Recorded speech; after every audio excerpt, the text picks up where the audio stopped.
একটি মেয়ে দিনের পর দিন কঠোর পরিশ্রম করে অবশেষে একটি চাকরি পায় এবং তারপর ধীরে ধীরে 9 থেকে 10 বছর ধরে টাকা জমিয়ে অবশেষে সাউথ কোরিয়া যাওয়ার জন্য ফ্লাইটের টিকিট কাটে। তারপর সে রওনা দেয় নিজের স্বপ্নের দেশে। পরিবার থেকেও কোনো বাধা আসেনি, কারণ সে এখন স্বাধীন, নিজের পায়ে দাঁড়িয়ে থাকা একটি মেয়ে। তারপর সে অবশেষে পৌঁছায় তার স্বপ্নের দেশে। তারপর বিটিএসের কনসার্টে যাওয়ার জন্য টিকিট কাটে। 5বার চেষ্টার পর টিকিট পায়।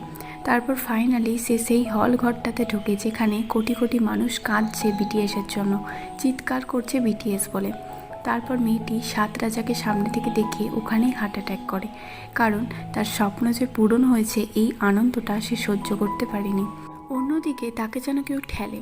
তারপর সে চোখ খুলে দেখে তার মা তাকে বলছে, কী রে, আর কত ঘুমোবি, এবার ওঠ, পড়তে যেতে হবে না? আচ্ছা, তোমরাও কি কোনোদিন এরকম স্বপ্ন দেখেছো? আমি তো দেখেছি। যদি তোমরাও দেখে থাকো তাহলে কমেন্ট করো, আর তোমার আর্মি বোনকে